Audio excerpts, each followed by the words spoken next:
for those of you who aren't used to my ramble video style, it involves me talking about everything that comes to me just at the tip of my tongue, off the top of my head, for as long as I want. And these things have lasted for hours in the past. I've got this following of World of Warcraft players who like to see the word ramble in a video of mine and play that video in the background. Because you don't have to watch. This could be a podcast, but I'm a YouTuber, so fuck it. And I drink a Mountain Dew almost every time. It keeps the vocal cords lubricated.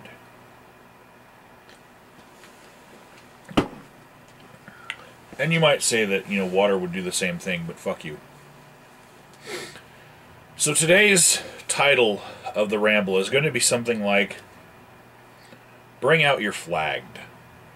And I just need a little bit of help here, because I don't want to miss anyone's flagging over the past month, but I've missed making the flag recap of the week for about a month now. And tomorrow, I'm going to compile some months worth of flagging into one video. And,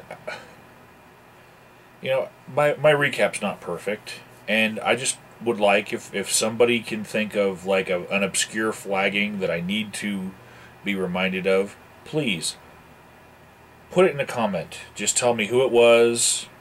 Maybe give me a video link. I mean, it's going to be a really monumentally long flags recap video. I mean, a whole month. But I like doing them. I really do. I just have been very, very busy at my business, which is, you know, coming along very slowly. I haven't asked for any help from my YouTube audience, mostly because what would trolling at my place of business look like, you know? I don't know. I don't want to find out. But you know, it's the equivalent of, I guess Richard Coughlin probably has people who know him from YouTube and disagree with him show up at his shows and heckle. Or Soretta Yuki might have someone show up from YouTube and want to talk about YouTube at all at one of his shows when he is more about making music now. And he even has a whole nother channel. He just posted a video about that. And yeah, I guess I recently saw that The Amazing Atheist was using Patreon, and I looked it up, and at the time he had like $1,800 a month promised to him from his subscribers, you know, just to make videos. And wow. That's on top of like all the AdSense revenue and network partnership and all these little deals, because he will say things in his videos now, like give shout outs to things that I know he's being paid for, you know. Like I saw a video with Howard Bloom talking about Miley Cyrus, and the beginning of it had, you know, some shilling by The Amazing Atheist. So he's getting paid a lot of different ways. And he's been able to incorporate his YouTube time into that. And myself, I can't do it. You know, I can't even like give myself a shout out on some of my social media, you know, towards my store, because, you know, talking about these things, these controversial issues that we bring up all the time, you know, and not wanting to take down any of my videos, You know, there are a lot of people in my community who would disagree with my stances to the point of not wanting to patronize my store. So, can't have that. Same thing with some of the other people that work in my store. They can't do shout outs for it either. Because their channels have other things that they like to talk about. Completely different from the Great Debate community, but still not something that you would want to associate with the kind of store that we are building. So, yeah. But it has been tempting. I mean, to just say, hey, if you're stopping through Colorado, stop in my store, you know. Next time I'm like going up the East Coast, I'm probably going to stop in that Flying Monkey grill that DevShell has. Let's see how well he can cook a burger.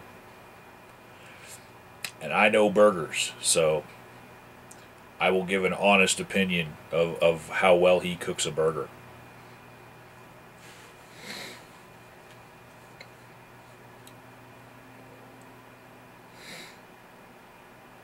And I don't know, like, that outside of, you know, visiting in person, that anyone could actually help anything with my business anyway.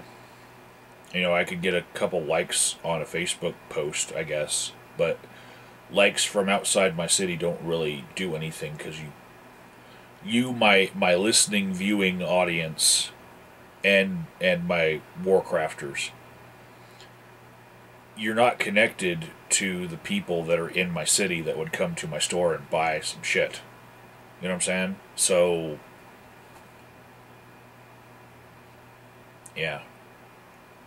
I suppose I could tell you all to search the Craigslist of my city, which is weird because Craigslist is supposed to be local, right?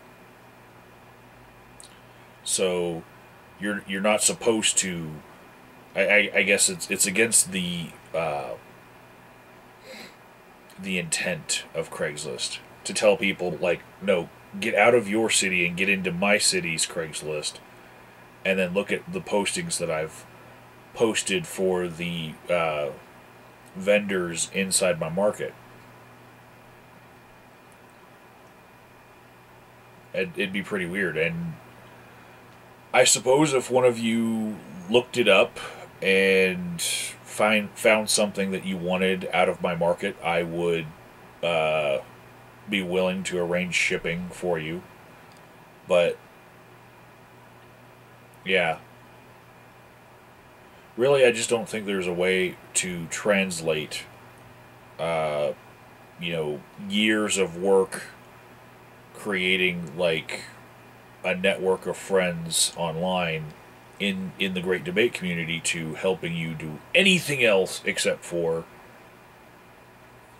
talk about things in the Great Debate community. And some of us just don't want to do that all the time.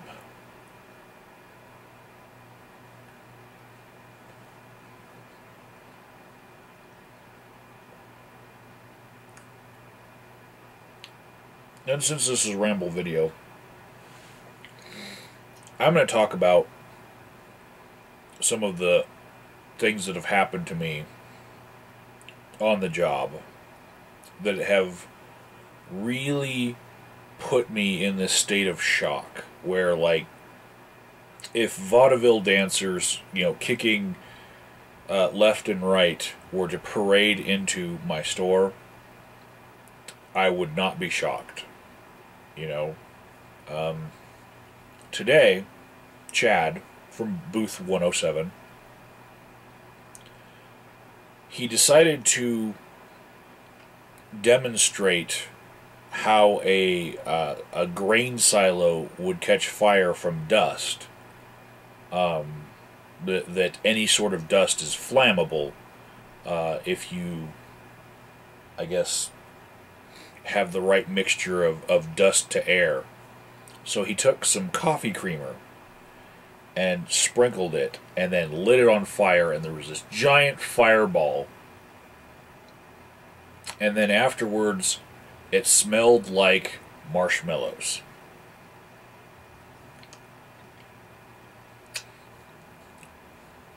At the same time, Pencil Pete, he's booth 109. He was delivering a painting that he did of Mickey Mouse passing a joint to Bugs Bunny. You can check the Facebook page. That was the last thing that I posted. That was today, September 18th, right? So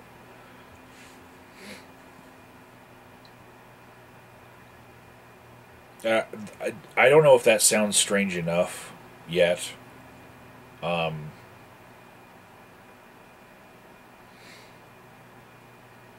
don't know. I'm an atheist, and I was putting price tags on Christmas ornaments, which to me seems really, really strange. And we have in the market in booth 105, there is a German antique Bible where the cover is falling off the front and the back. I'm going to have to get a picture of the cover of that to show you guys later, because it was like something like Das Helgenskript, and then on the side it was, you know, I think Bibeln or something.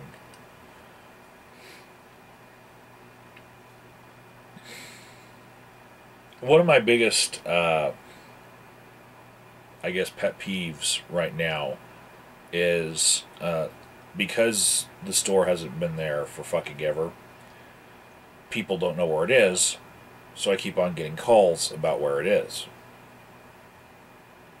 And it happens like probably 10 times a day. I get a phone call where somebody's asking me where the store is. And I know for a fucking fact that the store is listed on Google Maps, and people find it every fucking day. And it is quicker to get a response by just going to Google Maps and fucking finding it. Plus, every fucking listing that I have on Craigslist has a link to a fucking map. All you have to do is fucking click on it and you can see it.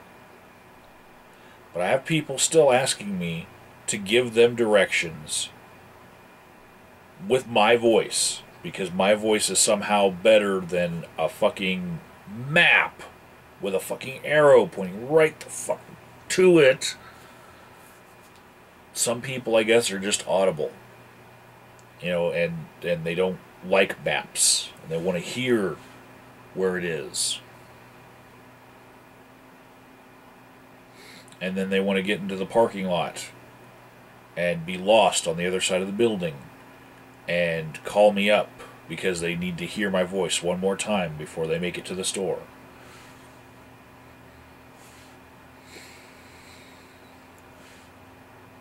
And here is one of my huge pet peeves. People seeing the name of the store, they figure that I am willing to buy anything. Like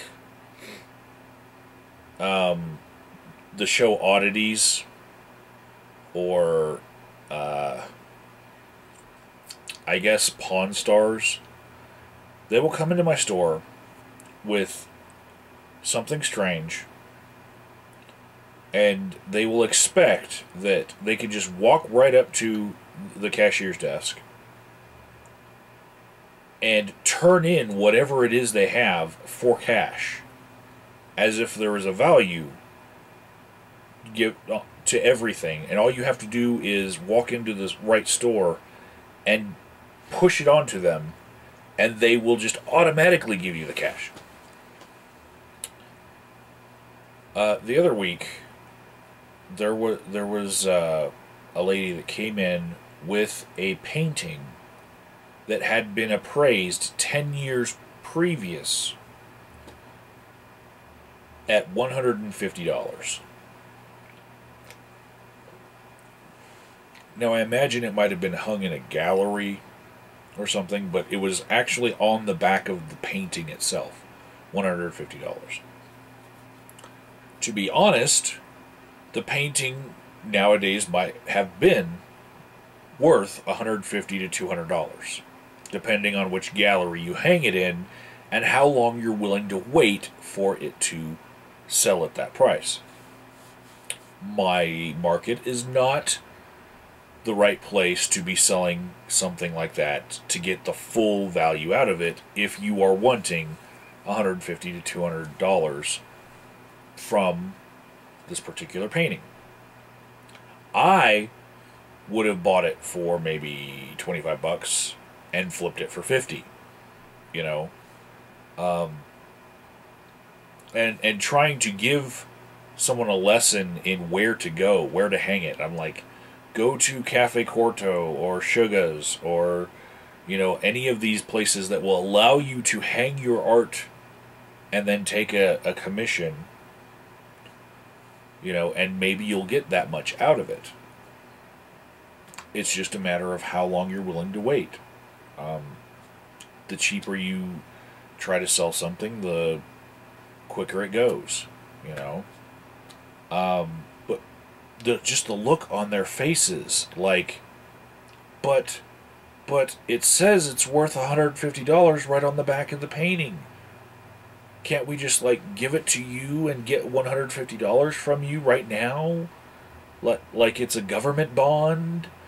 You know? Like, ugh. Just because somebody somewhere wrote 150 on the back of a fucking painting, you know, on a stamp that said, you know, price, does not mean that it is worth $150 fucking dollars right the fuck now or anywhere else other than the place where it was fucking stamped by that person. You know,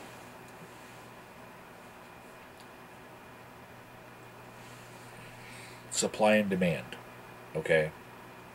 If I have no demand for it whatsoever, and I can't see somebody walking into my market demanding to buy art like that in the next week, I'm not willing to spend $150 on it.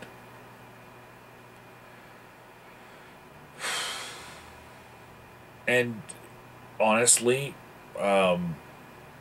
even though I would put it at $150 to $200 as far as its value, me flipping it from 25 to 50 would have taken at least a month, you know, and I can't afford to buy every damn thing that comes into my market from somebody who didn't even call me first to say hey, would it be okay if I brought this thing and tried to sell it to you? No, they don't fucking call, they just fucking show up with strange fucking shit.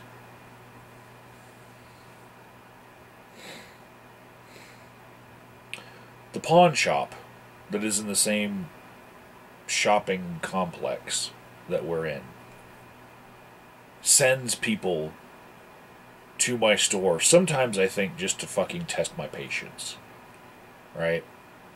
But I'm not willing to tell the pawn shop itself to stop sending these people over because that's somebody walking through the door, you know? So it's catch-22 for me, because I get people walking in with 10 signs from gas stations like old gas stations, like an old Sinclair sign, right? And they are looking to get hundreds of dollars on the spot for a tin fucking gas station sign. I mean, you gotta be kidding me. Seriously.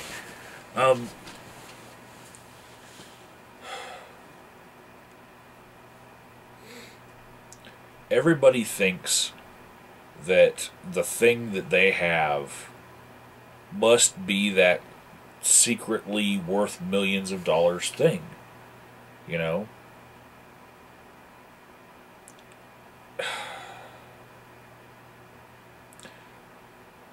I had one lady come in and she started setting out glasses on the cashier's desk. And she really thought that these glasses had some value to them because they were Disney printed glasses, like The Little Mermaid and Snow White and the Seven Dwarfs and stuff. And I actually tried looking them up afterwards, after this person had left. And I found that you could still buy those Disney glasses in stores, like in the Disney store. Like, those were the current fucking thing. There's fucking Antiques Market in the fucking name of my store. You know? And why would she walk in unless she would think that there was some vintage to these fucking things that she's gonna put out in front of me?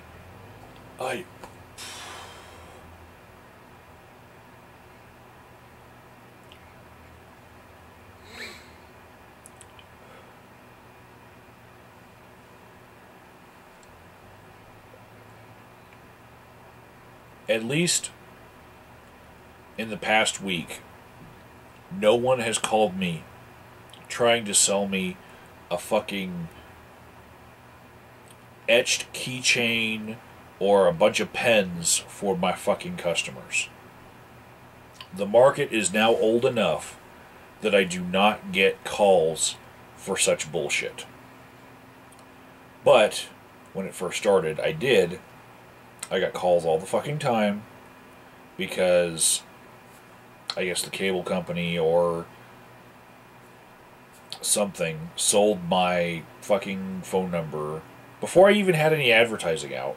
It sold the fucking phone number for the business to all these fucking companies that they know that they have to get in there right away when your business starts because a good percentage of businesses fail. You know?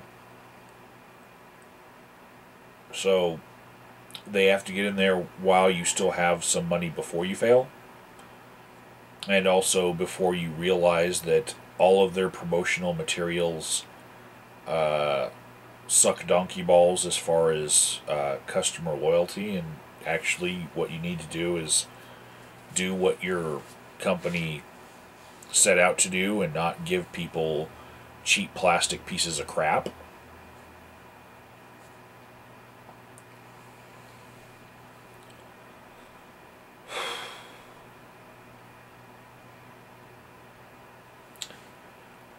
I'd say about every 3 days I get somebody walking into my store figuring that because it looks more like a mom and pop store and doesn't have a chain name to it, you know, it actually has a unique name. They figure that they can ask me directly for some money to help them out with something. And I've heard many, many different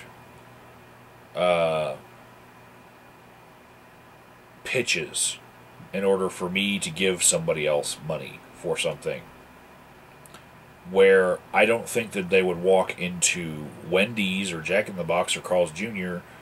or Big Lots or Walmart and ask the manager for such a favor. You know,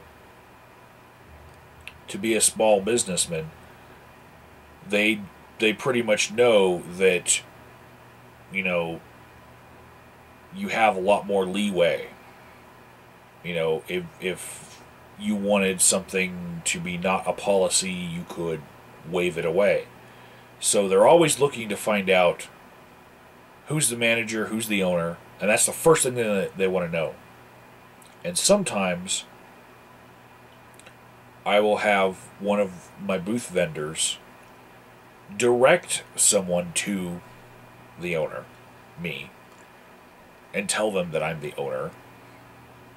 And then immediately their gears shift into like, ooh, I can get a special fucking deal from this person on this whatever I want because this person can make it happen. You know? Also, in my market, people don't have to be there when their stuff sells. But we have a rule. It's no tag, no purchase. And whatever the price is on the tag, that's what it is. We don't haggle with people. But some people will come into my fucking market and they are hell-bent on haggling like it's the fucking flea market. And they will pick up something that somebody else owns. I don't fucking own this thing. It's just in the market for sale, and I can ring it up. Right? I can't make any fucking decisions on this thing.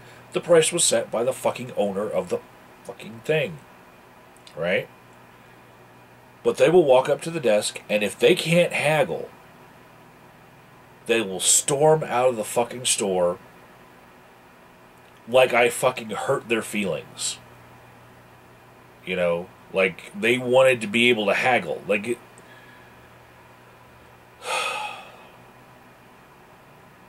And some of them never come back again. Like, it was such a horrible thing for me to do to them, to not let them get $1 off of something that was like $15.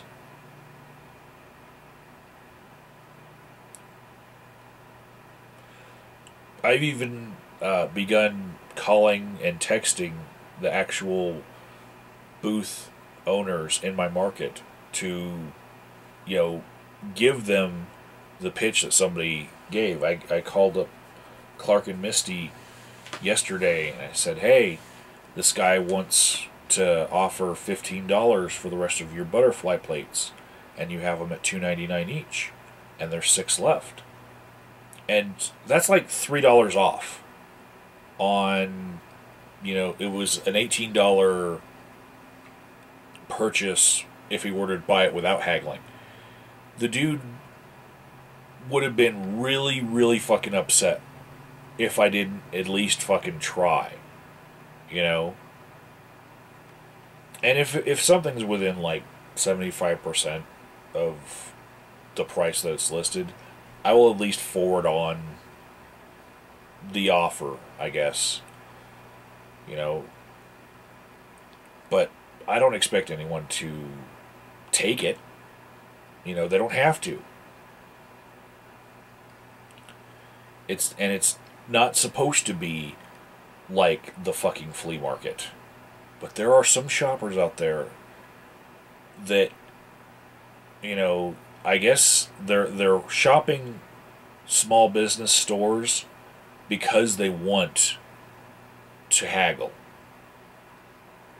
And I wonder if they just have a fucking closet full of shit that they've haggled, and it's like a fucking shrine to things that I got $2 off on, because nobody really needs these tchotchkes so much that they need to haggle about them. Seriously. Do they fucking mount them on their fucking wall? Like, I remember back in 1988 where I fucking talked a guy down from $10 all the way down to $2 on that golf club. You know?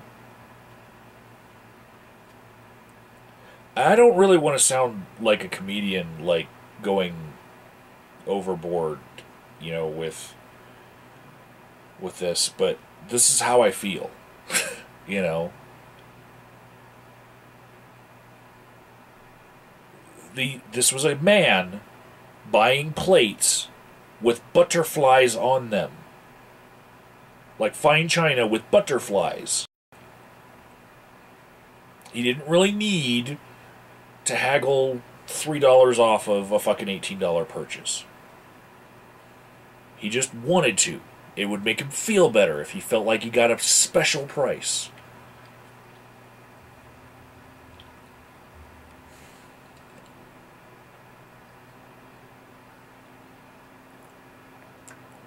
I just don't feel like $3 is that much of a fucking deal in the first fucking place. When obviously he's not buying these plates because he doesn't have, you know, enough money to buy something else. You know, because he's poor and he really needs this fucking $3 difference. No, no, no. If you're buying fucking butterfly plates, fine china in a fucking antiques market, this is not a necessity issue. This is I want to feel special, like I browbeat someone down and got $3 off issue.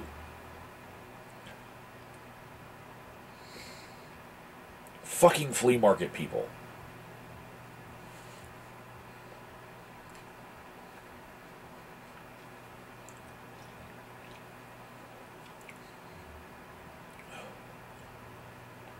Anyways,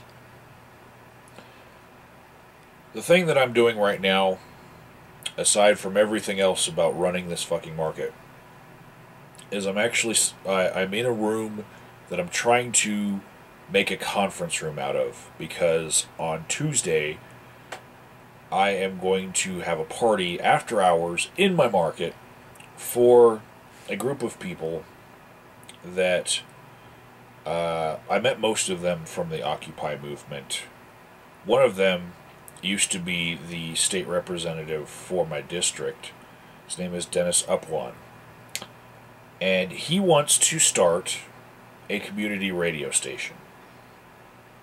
And so he is going to be throwing a party, like every month he throws a party where they talk about this community radio station that they're trying to put together. This time they're going to have their party in my store because I offered. And I'm trying to make this room in my market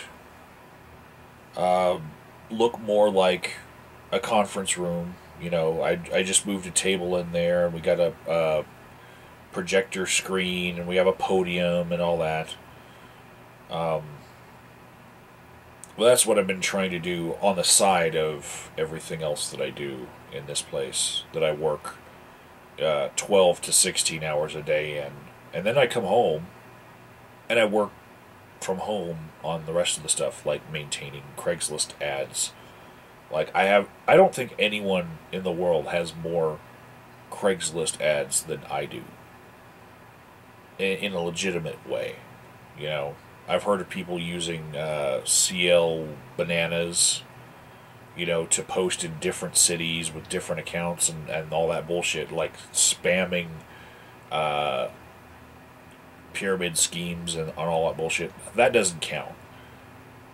I've got actual things that are for sale locally on Craigslist. So, and to have as many as I do, I think would really drive anyone nuts if they had to renew all the shit that I renew every day when I come home.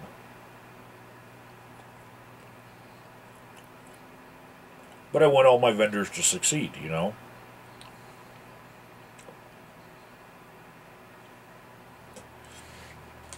And some of them are making money to the point where it's really a good deal for them. And I'm very happy about that. And this is why I don't spend a lot of time making videos lately, is because I want to get my store to the point where, without me working this hard, people still have this good deal when they move into my market, that they're making all this money. And I just don't feel like if I wasn't doing all that I do for this market, that the market would succeed the way that it has been or get better at all. So I gotta work extra super hard. And I don't know if any of you have experienced this, but I have had to cut someone's hours, an employee, because my market is not performing as well as I expected it to at this point. There's just simply not enough revenue coming in and not enough things to do when I can just myself work 16-hour days. And my own labor is free to me. But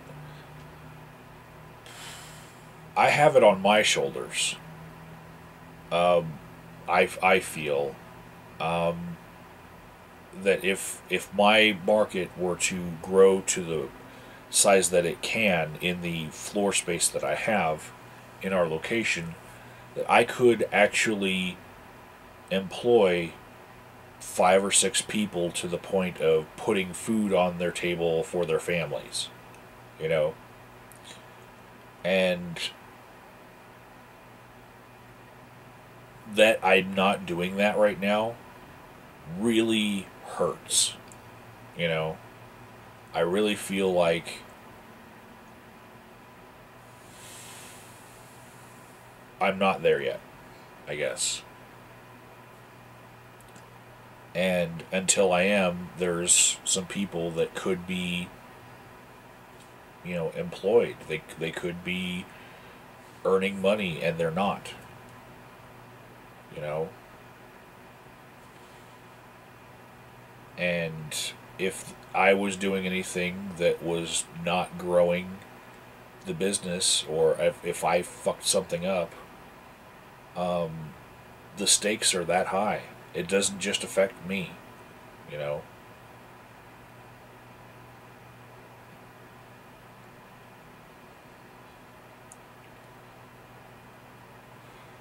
Then there's all the fucking vendors in the market, the people who've rented space in there and they're selling their products there. If I don't do well for them, you know, it's the same thing, but they're kind of in a different boat. Most people who are vendors, they aren't counting on it for a living, you know. I'm talking about the actual employees when I'm talking about what really hurts. It's to see that I don't have enough hours available to employ everybody that I know that needs a job, I guess. And yeah, the job outlook for, I guess, everywhere nowadays is just bleak. I today had more people stop in and ask for an application to work in my market than people who actually were there just to shop. And it was strange because I normally get that spike on a Tuesday. We expect to hand out a lot of applications on Tuesday because just the history of how the market has had people come in through the door. Maybe it's because people are hungover on Monday and they don't want to go out looking for a job, so they all go out on Tuesday. Or maybe they figure that the owners and managers are going to be busy on Monday, so they try to catch them on a Tuesday.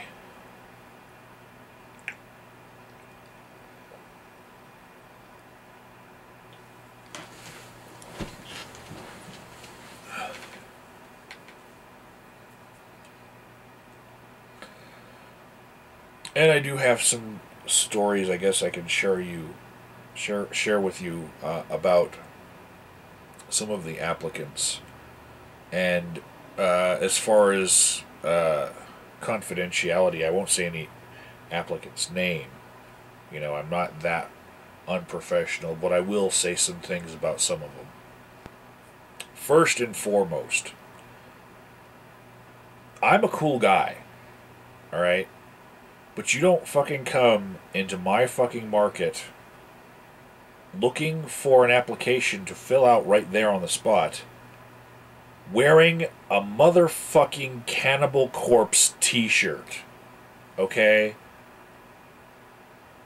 That was so bad that I took a picture. I'm not going to share it with you guys because, you know, it might identify this person to somebody somewhere.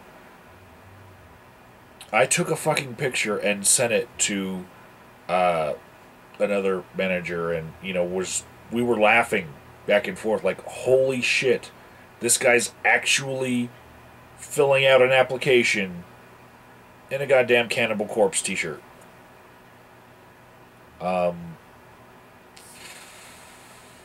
And his signature, when he signed the application, his signature looked kind of like the symbol that Prince turned his name into.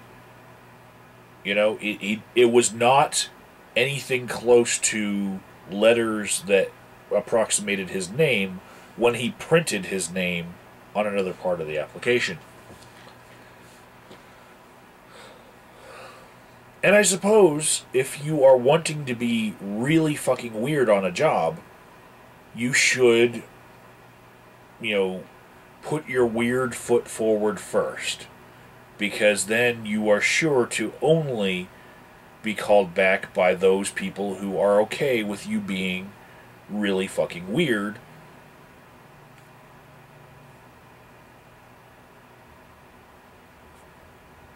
Well, yeah. I just had a call just today from the unemployment office because somebody had put in an unemployment claim, and we keep all of the applications in the same place, and they never get moved.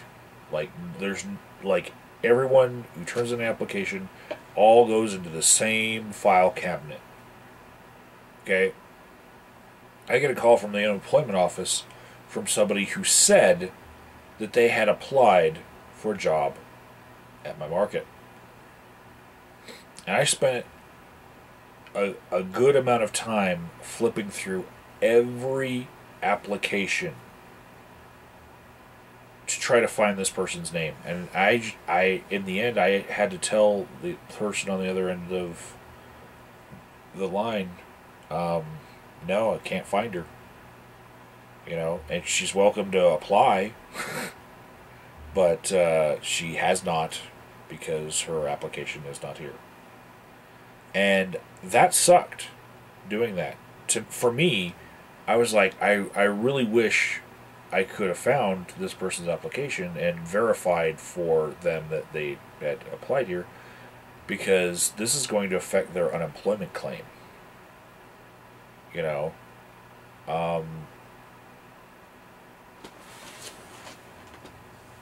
and that sucks. You know, I really don't like feeling like I'm affecting somebody's money, but if you're gonna say that you applied at a store, you need to have an application in. You can't just go down, say, help wanted ads and pick out a couple stores that you might have liked to work at and just write them into your logbook for unemployment. No, you have to actually do it, because, you know, I'm not going to lie for somebody that I don't even know who it was. This is just like a nebulous, anonymous person to me. You know, I'm not going to lie and say, oh yeah, they have it. No. they never applied because their application would be in that stack.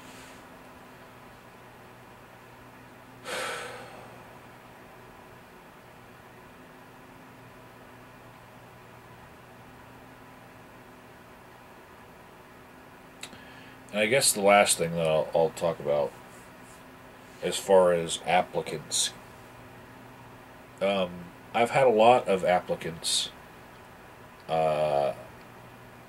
apply and not know that I'm the owner, right?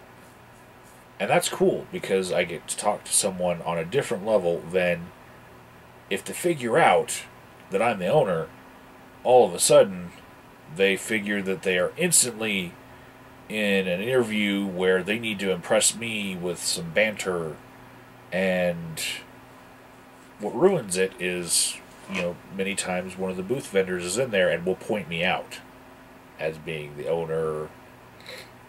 And so there's a very big difference in the way people fill out applications and the way that they act when they know that it's the owner versus them thinking that it's just a peon. So me wearing, say, the t-shirt for my alma mater, I don't look as professional or owner-like, when I am in the office. So they don't assume that I'm the owner. I guess I don't look very ownery. If that's a passable word. But yeah, I've had some people really put on some hard sales as far as trying to get me to hire them on the spot. And it is a very big turnoff as far as wanting to hire someone at all. But I had one lady, can't name her because that would be unprofessional, but she did ask me directly the question. I'm paraphrasing here, but almost exactly. It went, are you ready to let me help you run this business and make it succeed?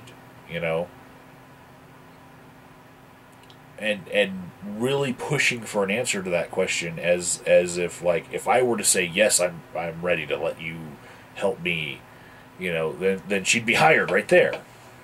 So yeah, and repeatedly in different ways asking the question, are you ready for me to step in here and really do this for you? It was a very hardball pitch, and yeah, Chad, booth 107, he overheard most of it, most of the conversation, and we both agreed that this is not somebody that would work well with others. And a lot of people who apply, they actually used to own their own market, or their own antique store, or their own curio collectible store, or their own comic book store, and they, for whatever reason, feel like their previous experience is what should be put, vaulting them to the top of the list.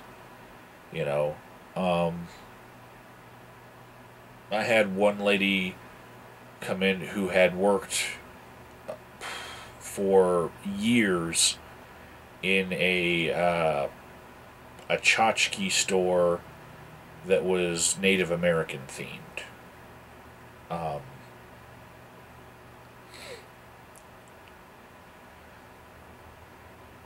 And it seems to me that most all of these people, either their businesses failed or their bosses got rid of them because they didn't like them.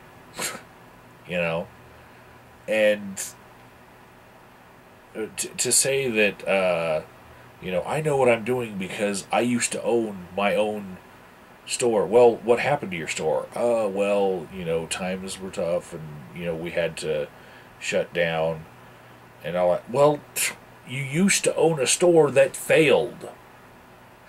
That's not vaulting anyone to the top of the list in my mind. I'm thinking, you know, what the model of my market does is very much different from a small, like, mom and pop shop in some small town somewhere. This is a giant facility, you know, and it's run completely different than a small mom and pop shop. But people will come in thinking that they will impress me by talking about the store that they used to have that failed. Just today, a guy was talking about his glass blowing bead making business, and that, I guess, failed, and so now he's applied for a job. And seriously,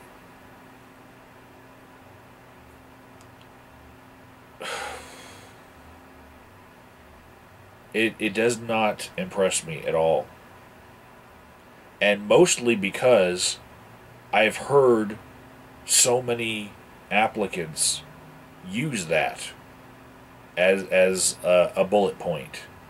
I've become numb to hearing, "Oh, I used to have my own store."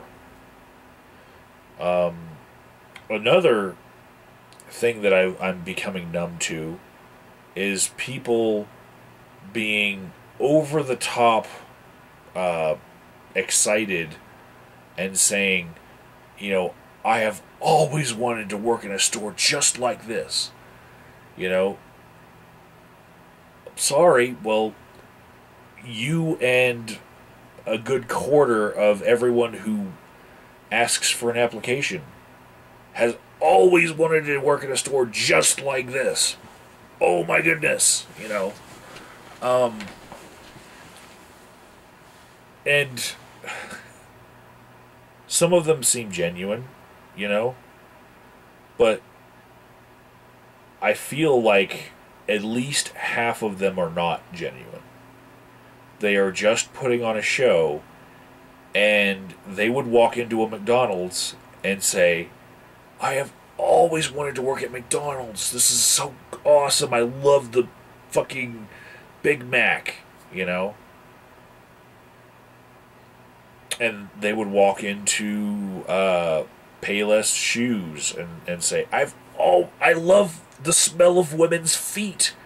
Holy shit, this is the perfect job for me. And there are a few that I felt were genuine, but most I just can't fucking tell.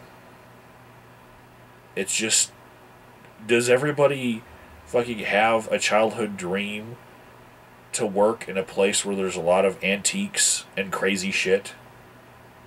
No. There's firemen, and I want to be a demolitions expert, or I want to be a paramedic, or I want to be a doctor.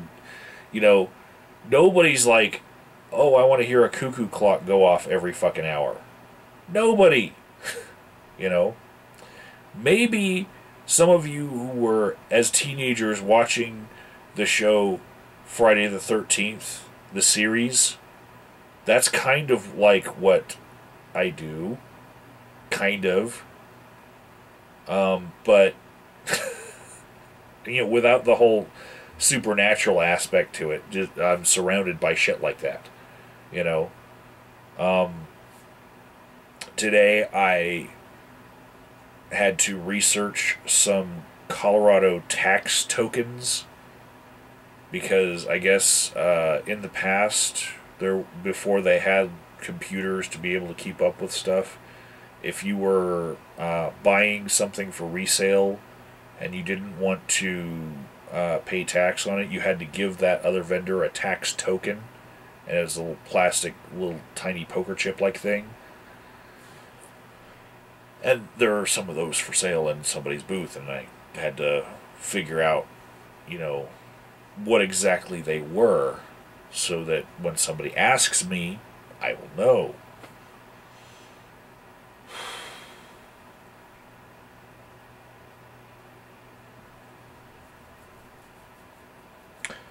Also, I guess I can tell you, outside of the whole applications and hiring nightmares and all that, I can tell you about the first two times that we thought somebody shoplifted from my market, but it turns out that neither time did something actually get shoplifted.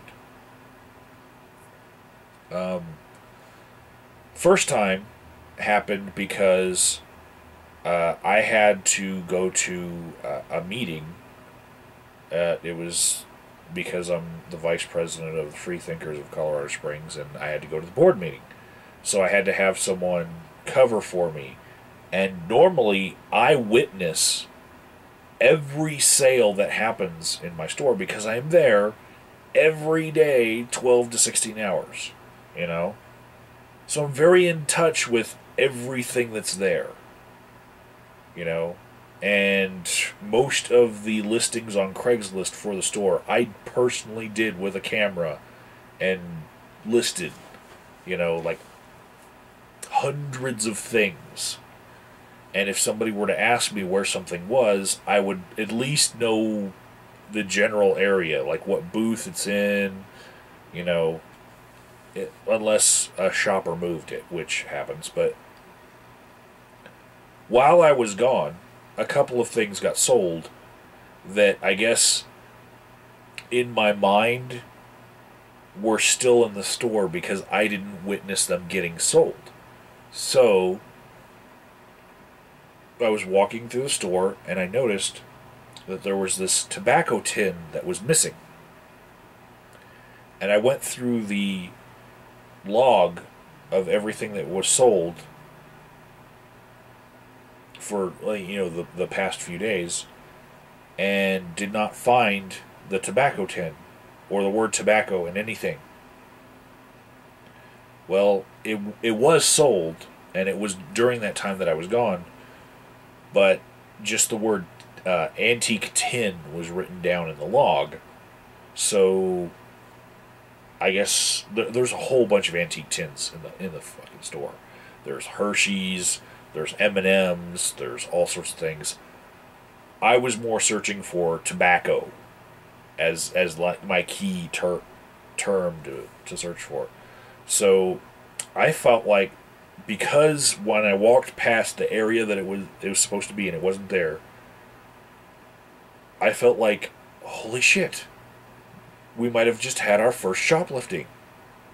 Somebody stole an empty $2 tin that used to have chewing tobacco in it 50 years ago, you know? But it turns out it was just sold. And I'm so, I guess, connected to my store because I don't take a day off, ever, and have worked there straight every day since before the 4th of July.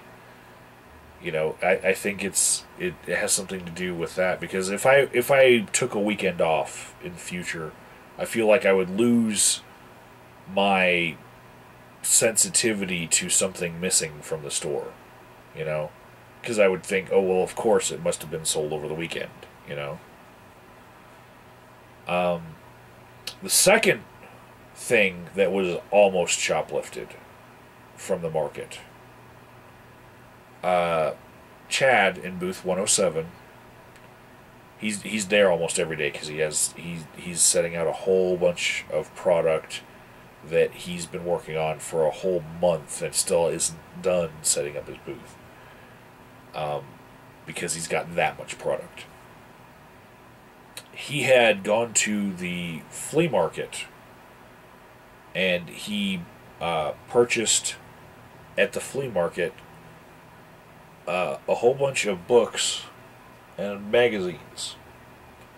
And in those all of the magazines were High Times. And there were two books that he purchased for $10 each.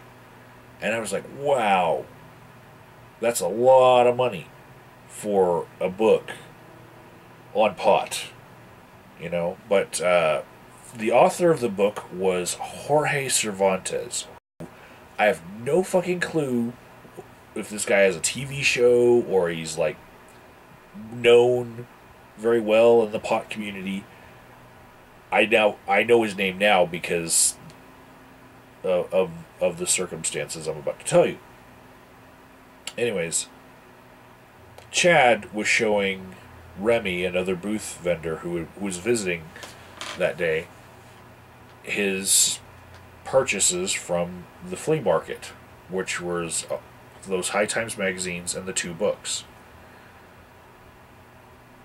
He then wanted to show Remy something else, so he left these magazines and books on a display case in his booth, and they both went back to the back where he was working on a blacklight display for some blacklight reactive fluid art that he does. And I know that sounds strange. Just bear with me. Moving on. While he was in the back showing Remy his display case that he was working on, some shoppers went into his booth, and there was a man and a woman, and then a 13-year-old kid with poofy hair and a baseball cap on, shaping his hair like Bozo the Clown. Seriously, like that fucking big of a poof. The kid walks over to the office and asks me, how much are the loose books in that room? And I'm very in touch with everything in the store. I didn't remember Chad ever having any loose books in his booth for sale at all, or on display. So I said, I don't know, but the owner of that booth, he'll be right back out. He just went back into the East Wing, and he'll be right back out. So a little bit later, I see the man, the woman, and the kid walking out of the store, and then I see Chad go up the ramp, like chasing after them, and I overhear, like out in the parking lot, Sir, I'm sorry, but I have to ask you, did you take my book? And, like, I'm feeling like, at that point, oh shit, this guy is not happy now as a shopper. He's probably never going to come back because he was just accused of shoplifting. Whether or not he did it, that we just lost a shopper.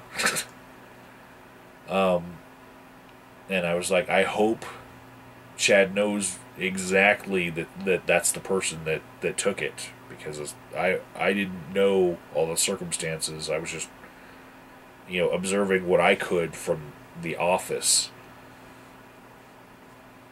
And apparently the guy said, no, I didn't take a book. What book? Well, I know that the man, the woman, and the kid, all three knew that the book was there, because the kid came and asked me while the man and the lady and the man were in there looking at them. Like, I came out to look and see, what are they talking about, loose books? So I saw them looking at them. So he knew what book it was, and he in the parking lot, he's like, what book? Well, Chad says to the guy, if you did take it, karma's a bitch, and I hope she bites hard. And then he comes back to the store. So then I'm like, these these three shoppers were together, and they were the only ones in the store, and he had just tried to show Remy what he had gotten at the flea market. He just laid it out. They were the only ones, so he definitely was on the right track as far as who took his book, right? So I didn't really mind that he, confronted the person that he thought stole them, because it was very obvious who it was. Well, the next day, Chad found his book. It was stowed in a Pepsi crate, like a pre-1930s Pepsi crate, where it had a lid to it. And what happened was, he went back into his booth, didn't see his book on the display case, so then he thought, well, maybe I took the book with me into the East Wing. So he went and retraced his steps. And during that time, the shoppers realized that they had just been caught and didn't want to, be caught with the stuff on them. So they took the book, and they couldn't put it right back on the display case because he just saw that it wasn't on the display case. So they took it and stuck it inside a Pepsi crate that was in his booth. So he found it, and it wasn't really shoplifting because they didn't leave with it. Also, it wasn't something that was supposed to be for sale in the market anyway. But, it was an attempted shoplifting. We could tell, So, in that night before he found it the next morning in that Pepsi crate, we did some more setup for the security cameras, and it kind of lit a fire under my ass, because that was like the second time that I thought something had been shoplifted.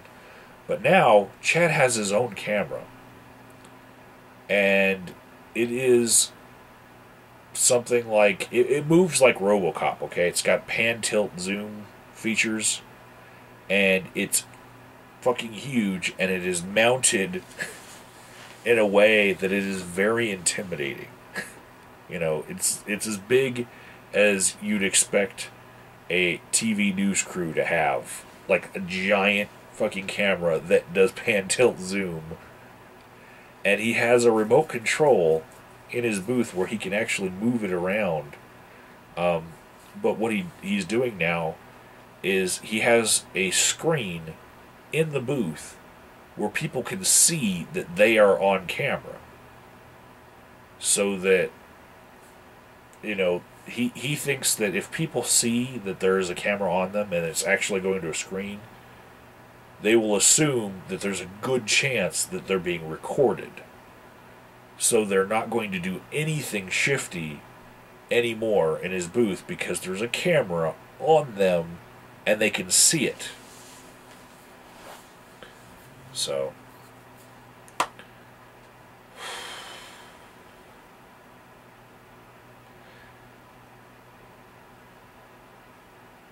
I will say, though, that in the time that his stuff was presumed to have been stolen by those shoppers, I wasn't happy with the undercurrents that came out from people.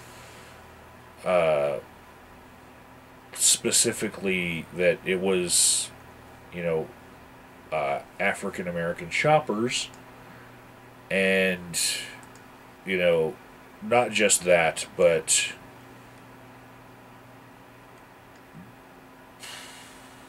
the older man who would have been the person who snagged it, this this pot growing Bible by Jorge Cervantes.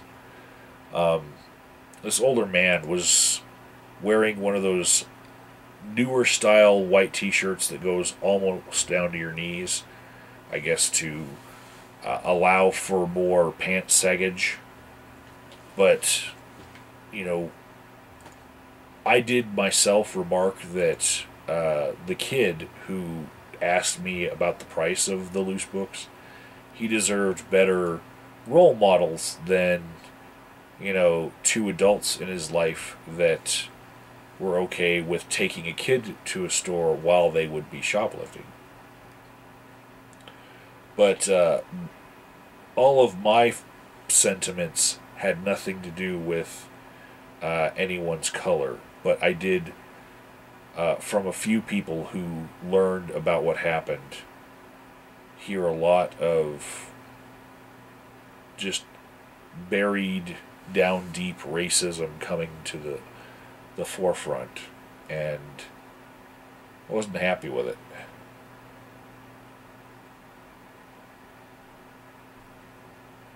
We've got a kid now that he's coming to the store like 10 different times.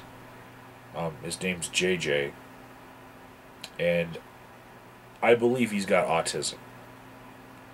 And he seems to be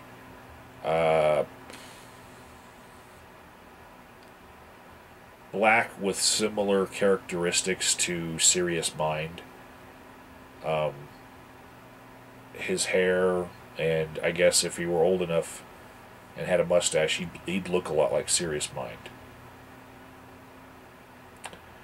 And to me, I don't really take into consideration, you know, his skin color as being like he's more likely to steal. I actually, you know, truth about prejudices be known here. I'm more prejudiced against white kids who look like they might have had a meth binge in the last week. Those are the ones that really get my attention, and I start zooming in like a hawk on those people. And I guess growing up in Arizona, I'm a lot more trusting of Hispanic people in general than a lot of my friends who are white. So JJ being like, I think he's autistic. He has stared at things in the store in ways that, like, I really can't explain like how unnerving it can get when he is very tactile and will pick things up and look at every little color in it. And I think he's like 12 or 13. He goes to a nearby school, and right when he gets out of school, he comes into the store, right? He is obsessed with finding a Mardi Gras mask that I keep moving now just to mess with him because he likes the hunt. So this Mardi Gras mask is $2.50, and it's not from my booth, so I would have given it to him by now because he's been a trooper finding this thing after I hide it. But the reason why he's attracted to it, and it's rather effeminate Mardi Gras mask. He's attracted to it because it's like shiny, you know, like ferrets are attracted to shiny things. This kid is attracted to everything that has lots of color and lots of detail. And today, he stared into this giant glass. It's a vase, I guess, but it's just a big cylinder that we have on a desk in the front that's filled with coffee beans.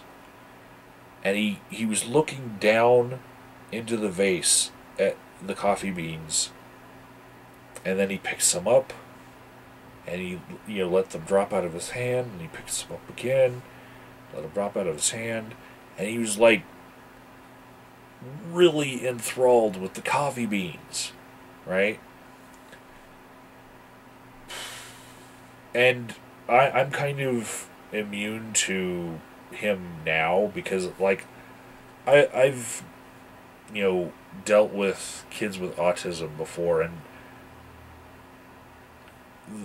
the other booth vendors that are there, like, every day because they're in their setup phase, they're not as, I guess, calm as I am with anyone who is a little off. To them, he seems shifty, you know.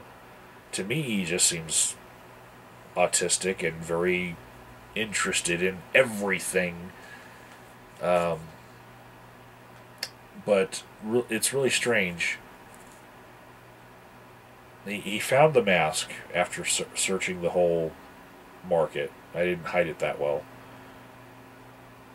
But on his way out, he one last time he put his hand in the coffee beans, and then he shows them to me like this and says, "How much are these?" And I just said, "Free, take them."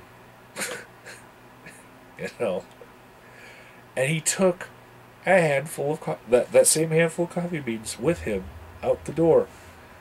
And I really hope that he doesn't eat one. You know? Because those coffee beans came out of a storage unit. I have no idea how old they are. They're really just like the whole vase with the coffee beans. You're not ever supposed to eat those. It's probably the same at Starbucks. All the different coffee beans that they have on display. You're only supposed to eat the ones or brew the ones that are in the little bags. The ones that are behind plexiglass displays, those are like only for looking upon, for gazing upon, not for eating, because they've been there for fucking ever. And yeah.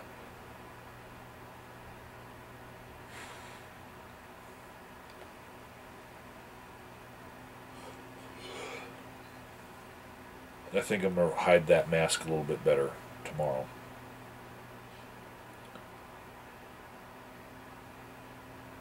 Anyways, end of Ramble. If you really want to help me out, please think about the flags that you know about that happened this past month, because I'll be compiling them tomorrow. Trying to catch up on that little project that I love to do. And comment below. And I guess maybe I'll leave a link in the description box so you can see different things from my market on Craigslist. Like I said, I guess I'd be willing to work out shipping if you really, really wanted something from my market, but yeah, I don't expect anything from anyone because it's more like a local thing, and there's no real way to, I guess, cash in on my social wealth on YouTube and convert it into anything like other people, because it's just two different worlds, and the two don't really mix that well.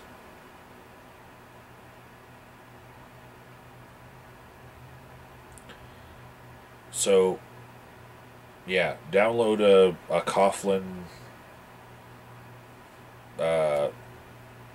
stand-up comedy thing and pay for it, and then go subscribe to Soretta Yuki's other channel with his band and support them, because I don't really see anyone wanting anything from my store, really. But I know you guys love me, so support somebody else, and just, I'll feel better. Laters.